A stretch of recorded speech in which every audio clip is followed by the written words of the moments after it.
plane. No, they're not, but there's cash. Hey, did you know about our podcast network? We have a whole list of podcasts that's ready for you to listen to. Check it out, tyt.com/audio. And you know, there are some really good people still left in this world. Prove it. I'm gonna prove it. There is a chatty teacher on an airplane talking to her seatmate about her underprivileged students. And her name is, of course I lose her name. Her name is Kimberly Bermudez. And this is how the conversation went. She says he asked her, ask me the greatest challenge that I face. I was honest with him. I told him that working at a low-income school can be heartbreaking. The man behind me tapped my shoulder. I turned around and he apologized for listening into my conversation and he handed me a wad of cash. He told me to do something amazing and sat back down. She says that her parents taught her not to count money in front of people, but she noticed there was a $100 bill at the top. It turns out there were $500 bills and he wasn't the only person.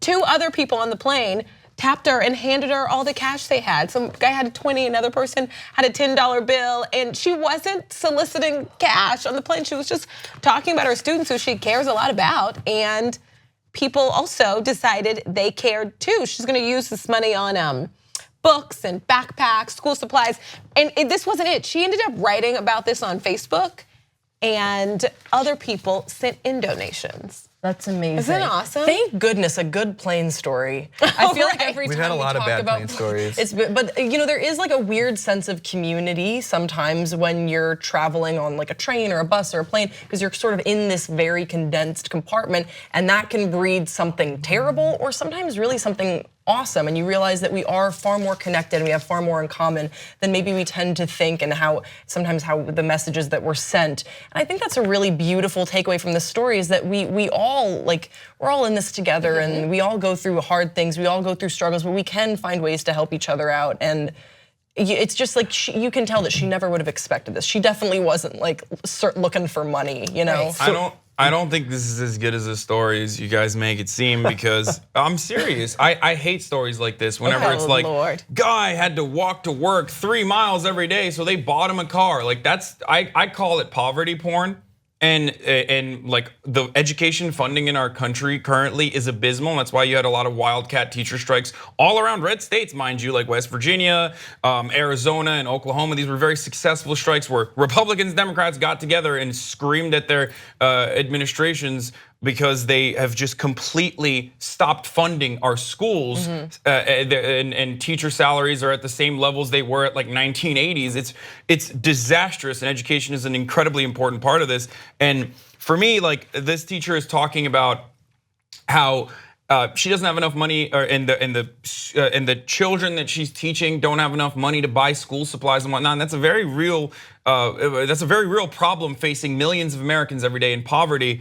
And this sort of feel-good story might give us a little boost for a second, a little rush of endorphins, but it's not addressing the actual problem. So that's why I wanted to kind of say that. I hear you, and I think that's an important part to bring up. But I also think it's like a both and situation in the sense of like, this is good, and if this does draw people's attention to like, why are these schools so underfunded? Why, like, what is this problem in our education system? Then awesome. I think that we can use this to fuel the conversation. That's an informed way of doing it. That's what I was trying to do. Because I think that like, but also like you were kind of coming at it as like a glasses, kind of a Debbie Downer way of looking at it. Instead of like, okay, this is awesome. Now let's use this and mobilize this to fuel and fund our education system, because there is some, like, we're severely lacking. You're allowed to walk and chew gum at the same time. Yes, we should absolutely care about how badly we fund education in this country, but also if an 8-year-old doesn't have a backpack, has nothing to carry all of his books home and his homework, and it's embarrassing, you can also give $20 and buy him one. For sure. All I was trying to draw attention to was the systemic problems that persist in our society, and that these random acts of kindness are not something that we should be relying on to fix the problems of our widespread government corruption. Do you think these kind of stories make people less likely to want to give? I think that these kind of stories just make us feel good.